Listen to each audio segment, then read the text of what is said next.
Hello student, geography classroom থেকে আমি দেবজ্যোতি করণ। আজকের আমরা আলোচনা করব উষ্ণতার ভিত্তিতে বায়ুমণ্ডলের স্তর বিন্যাস। উষ্ণতার ভিত্তিতে বায়ুমণ্ডলকে 6টি ভাগে ভাগ করা হয়। 1 নম্বর, ট্রপোস্ফিয়ার। ভূপৃষ্ঠ থেকে প্রায় 18 কিলোমিটার পর্যন্ত বিস্তৃত বায়ুমণ্ডলের সর্বনিম্ন স্তরকে বলা হয় ট্রপোস্ফিয়ার। গ্রিক শব্দ ট্রপোস কথার অর্থ অশান্ত এবং স্ফিয়ার কথার অর্থ হচ্ছে মণ্ডল বা অঞ্চল। এই যে ট্রপোস্ফিয়ার, এর বিস্তৃতি সব জায়গায় 18 কিলোমিটার হয় না। নিরক্ষীয় অঞ্চলে এই ট্রপোস্ফিয়ার 16 থেকে 18 কিলোমিটার পর্যন্ত বিস্তৃত। ক্রান্তীয় অঞ্চলে এই ট্রপোস্ফিয়ার 12 থেকে 14 কিলোমিটার পর্যন্ত বিস্তৃত এবং মেরু অঞ্চলে এটি 8 থেকে 9 কিলোমিটার পর্যন্ত বিস্তৃত।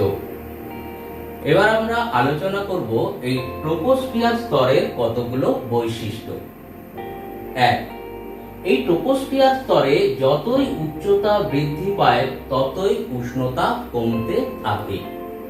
ভূবিজ্ঞানীরা হিসাব করে দেখিয়েছেন যে ট্রপোস্ফিয়ার স্তরে প্রতি 1 কিলোমিটার বা 1000 মিটার উচ্চতা বৃদ্ধিতে 6.4 ডিগ্রি সেন্টিগ্রেড হারে উষ্ণতা কমে যায়। এই যে উষ্ণতা কমার হার, এটাকেই বলা হয় ল্যাপস রেট বা তাপের স্বাভাবিক হ্রাস। এইভাবে উষ্ণতা কমতে কমতে ট্রপোস্ফিয়ার স্তরের একদম শেষ প্রান্তে গিয়ে উষ্ণতা হয় মেরু অঞ্চলে -80 ডিগ্রি সেন্টিগ্রেড এবং নাতিশীতোষ্ণ অঞ্চলে -58 ডিগ্রি সেন্টিগ্রেড। 2 নম্বর, এই ট্রপোস্ফিয়ার স্তরেই মেঘ, বৃষ্টিপাত, বায়ু প্রবাহ, বজ্রবিদ্যুৎ প্রভৃতি সংগঠিত হয়ে থাকে। এই জন্য এই ট্রপোস্ফিয়ার স্তরকে বিক্ষুব্ধ মণ্ডলও বলা হয়ে থাকে।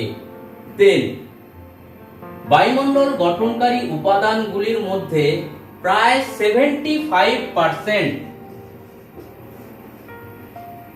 এই স্তরে অবস্থান করে থাকে। 4, এই স্তরে পরিচলন পদ্ধতির মাধ্যমে তাপের সংমিশ্রণ ঘটে থাকে। 5, বায়ু দূষণকারী প্রায় সমস্ত উপাদান এই ট্রপোস্ফিয়ার স্তরের মধ্যেই অবস্থান করে।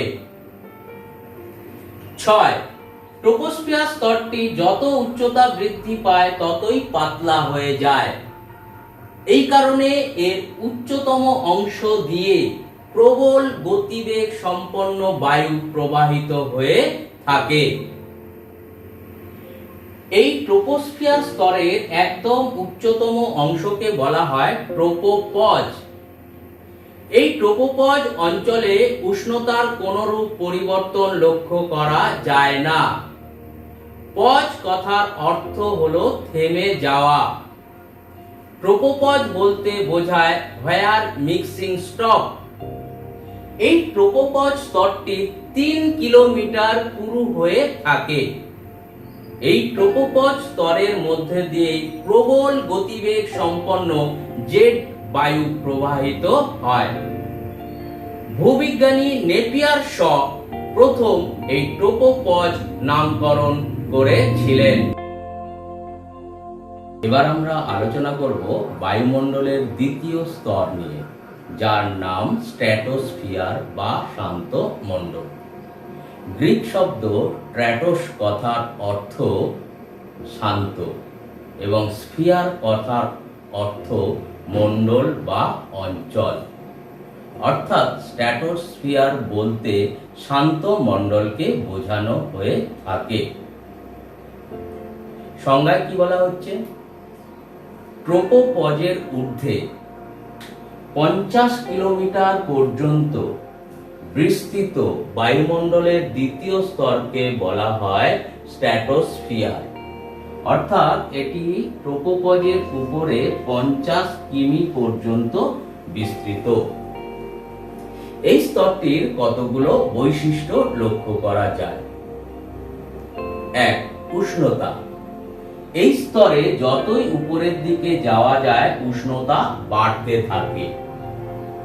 উষ্ণতা বাড়তে বাড়তে এই স্তরের সর্বোচ্চ পর্যায়ে এসে উষ্ণতা হয় 0 ডিগ্রি সেন্টিগ্রেড। আমরা আগের স্তরে দেখেছিলাম ট্রপোস্ফিয়ারে যত উচ্চতা বাড়ে তত উষ্ণতা কমতে থাকে, কিন্তু এই স্তরে এর বিপরীত অবস্থা লক্ষ্য করা যায়। এর পরের বৈশিষ্ট্য আসছে শান্ত মণ্ডল। এই স্ট্র্যাটোস্ফিয়ার স্তরে কোনো বৃষ্টিপাত, ঝড়, ঝঞ্ঝা ইত্যাদি সংঘটিত হয় না। এই জন্য এই স্তরের আরেক নাম শান্ত মণ্ডল। 3 নম্বর, ওজোন স্তরের প্রাচুর্য। ভূপৃষ্ঠ থেকে 20 থেকে 35 কিলোমিটার উচ্চতায় এই স্তরে ওজোন গ্যাসের প্রাধান্য লক্ষ্য করা যায়। ওজোন গ্যাসের প্রাধান্য লক্ষ্য করা যায় বলে এই স্তরের আরেক নাম করা হয়েছে ওজোনোস্ফিয়ার। 4. উপাদান। এই স্তরে হালকা উপাদান ছাড়া আর কিছুই লক্ষ্য করা যায় না। 5. এই স্তরের মধ্যে দিয়ে প্রবল গতিবেগ সম্পন্ন জেট বিমান যাতায়াত করে। এই কারণে জেট বিমান নির্গত ধোঁয়ার কুণ্ডলী এই স্তরে লক্ষ্য করা যায়। এই স্তরের একদম উপরের অংশকে বলা হয় স্ট্র্যাটোপজ। এই স্ট্র্যাটোপজে উষ্ণতার কোনরূপ হ্রাস বৃদ্ধি লক্ষ্য করা যায় না। এই স্ট্র্যাটোপজের দৈর্ঘ্য 3 কিলোমিটার হয়ে থাকে। এই যে ভূপৃষ্ঠ থেকে 50 কিমি ঊর্ধ্বে এই স্ট্র্যাটোপজে সর্বোচ্চ উষ্ণতা হয় 4 ডিগ্রি সেন্টিগ্রেড। এবার আমরা আলোচনা করব বায়ুমণ্ডলের তৃতীয় স্তর মেসোস্ফিয়ার নিয়ে। মেসোস্ফিয়ার শব্দটি দুটি গ্রিক শব্দ থেকে এসেছে। মেসোস এর অর্থ মধ্যভাগ এবং স্ফিয়ার এর অর্থ অঞ্চল বা মণ্ডল। স্ট্র্যাটোপজের ঊর্ধ্বে 80 কিলোমিটার পর্যন্ত বিস্তৃত এই মেসোস্ফিয়ার স্তরটি। যদিও অনেক বইতে এই স্তরের উচ্চতা 90 কিলোমিটার পর্যন্ত বলা হয়ে থাকে। এই যে মেসোস্ফিয়ার, এই স্তরের কতগুলো বৈশিষ্ট্য লক্ষ্য করা যায়। 1. উষ্ণতা। বায়ুমণ্ডলের এই স্তরে আবার উচ্চতা বৃদ্ধির সঙ্গে সঙ্গে উষ্ণতা কমতে থাকে।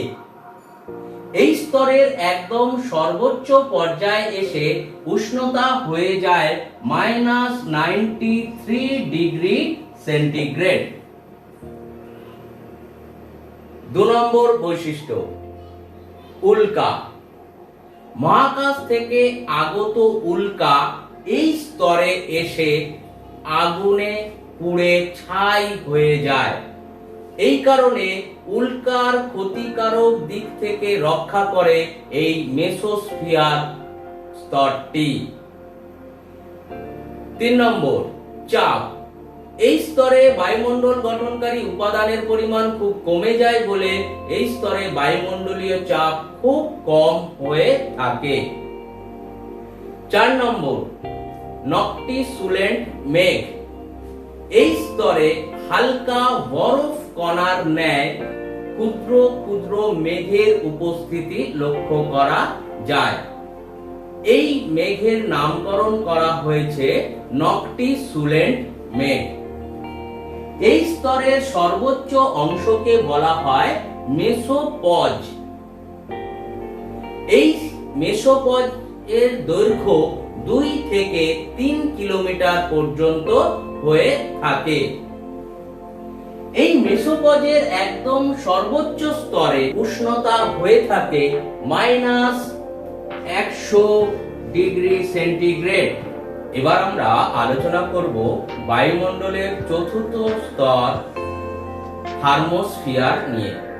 গ্রিক শব্দ থার্মোস কথার অর্থ হচ্ছে তাপ বা উষ্ণতা, এবং স্ফিয়ার কথার অর্থ অঞ্চল বা মণ্ডল।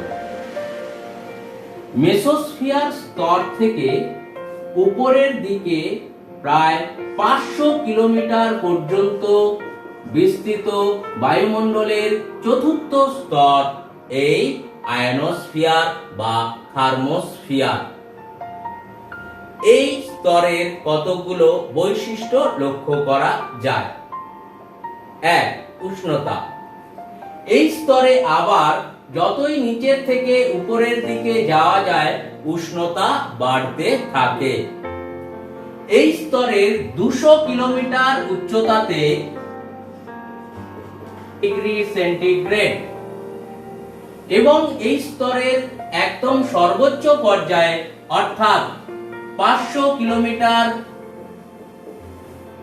ঊর্ধ্বে উষ্ণতা হয় 1200 ডিগ্রি সেন্টিগ্রেড। অর্থাৎ এই স্তরে যতই তুমি উপরের দিকে উঠতে থাকবে ততই উষ্ণতার পরিমাণ বাড়তে থাকবে। 2 নম্বর, আয়নস্ফিয়ার। এই স্তরে অতিবেগুনি রশ্মি, রঞ্জন রশ্মি, গামা রশ্মিগুলি পরস্পরের সঙ্গে সংঘর্ষে লিপ্ত হয়, ফলে বায়ুমণ্ডলের নিচের অংশ আয়নিত অবস্থায় থাকে। এই জন্য এই স্তরের আরেক নামকরণ করা হয়েছে আয়নোস্ফিয়ার। 3 নম্বর, মেরু জ্যোতি। এই স্তর আয়নিত অবস্থায় আছে বলে এই স্তরে উপস্থিত ইলেকট্রন এবং প্রোটন কণাগুলি পরস্পরের সঙ্গে সংঘর্ষে লিপ্ত হলে এক প্রকার আলোর বিচ্ছুরণ সৃষ্টি হয়ে থাকে। মেরু অঞ্চলে যখন 6 মাস রাত্রি থাকে, ওই রাতের আকাশে মেরু অঞ্চল থেকে ওই আলোর প্রভাব লক্ষ্য করা যায়। এই জন্য এর নামকরণ করা হয়েছে মেরু জ্যোতি বা মেরু প্রভা বা অরোরা। 4 নম্বর পয়েন্ট, বেতার তরঙ্গ। এই স্তর থেকে বেতার তরঙ্গ প্রতিফলিত হয়ে পুনরায় ভূপৃষ্ঠে চলে আসে। এই জন্য রেডিও, টিভি প্রভৃতির শব্দ আমরা সহজে শুনতে পাই। 5 নম্বর, এই স্তরটিকে ইলেকট্রনের উপস্থিতির উপর নির্ভর করে 5টি উপবিভাগে ভাগ করা যায়, যেমন ডি, ই, এফ, জি, এইচ। এদের মধ্যে এফ স্তরটিকে থেকেই এই বেতার তরঙ্গ প্রতিফলিত হয়ে পুনরায় ভূপৃষ্ঠে চলে আসে। বিশেষ করে F2 স্তর। ভূবিজ্ঞানী অ্যাপেলটন এই স্তরটি আবিষ্কার করেছিলেন বলে এই স্তরটির নামকরণ করা হয়েছে অ্যাপেলটন স্তর। 6 নম্বর, সমতাপ অঞ্চল। এই স্তরের উপরি অংশে একটি তাপের সাম্য অবস্থা লক্ষ্য করা যায়। এই কারণে এই স্তরটিকে সমতাপ অঞ্চল বলা হয়ে থাকে। এবার আমরা আলোচনা করব বায়ুমণ্ডলের 5ম স্তর এক্সোস্ফিয়ার নিয়ে। থার্মোস্ফিয়ারের ঊর্ধ্বে থেকে প্রায় 750 কিলোমিটার পর্যন্ত বিস্তৃত এই এক্সোস্ফিয়ার স্তরটি। এই স্তরের কতগুলো বৈশিষ্ট্য লক্ষ্য করা যায়। 1. উষ্ণতা। এই স্তরে গিয়েও উষ্ণতা যত উচ্চতা বৃদ্ধি পায় তত উষ্ণতা বাড়তে থাকে। এই স্তরে সর্বোচ্চ সীমায় গিয়ে হয় উষ্ণতা 1600 ডিগ্রি সেন্টিগ্রেড। অর্থাৎ এই স্তরেও কিন্তু উচ্চতা বৃদ্ধির সঙ্গে সঙ্গে উষ্ণতা বেড়ে যায়। 2 নম্বর, উপাদান। এই স্তরে হাইড্রোজেন ও হিলিয়াম গ্যাসের প্রাধান্য লক্ষ্য করা যায়। 3 নম্বর, মহাকাশ স্টেশন। পৃথিবী থেকে যে সকল মহাকাশ স্টেশন বা কৃত্রিম উপগ্রহ প্রেরণ করা হয় সেগুলো এই স্তরে গিয়ে অবস্থান করে। পৃথিবীর ছবি তোলার জন্য, বিভিন্ন কাজের জন্য আমরা কৃত্রিম উপগ্রহ মহাকাশে প্রেরণ করি। সেগুলো সমস্ত কিছু কিন্তু এই এক্সোস্ফিয়ার স্তরে অবস্থান করে। এই এক্সোস্ফিয়ার স্তরের নিচের অংশ, প্রায় এই অংশটাকে বলা হচ্ছে এক্সোবেস। অর্থাৎ এক্সোস্ফিয়ারের নিচের অংশকে বলা হয় এক্সোবেস। এবার আমরা আলোচনা করব বায়ুমণ্ডলের সর্বশেষ স্তর এবং সবথেকে উপরের স্তর ম্যাগনেটোস্ফিয়ার নিয়ে। এই ম্যাগনেটোস্ফিয়ার নামটি দুটি শব্দ থেকে এসেছে, ম্যাগনেট অর্থাৎ চুম্বক এবং স্ফিয়ার অর্থাৎ অঞ্চল বা মণ্ডল থেকে। এক্সোস্ফিয়ারের উপরে প্রায় 10,000 কিলোমিটার পর্যন্ত বিস্তৃত এই স্তরটি হলো ম্যাগনোস্ফিয়ার। অর্থাৎ এই স্তরের বিস্তৃতি 750 কিলোমিটার থেকে প্রায় 10,000 কিলোমিটার পর্যন্ত।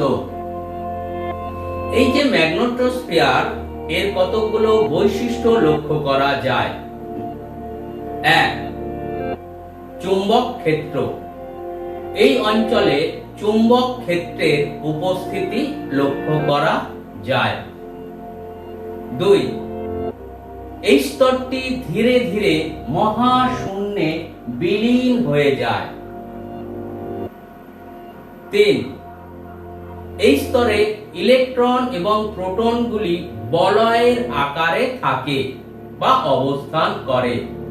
এই জন্য এই স্তরকে ভ্যান অ্যালন বিকিরণ বলয় বলা হয়ে থাকে।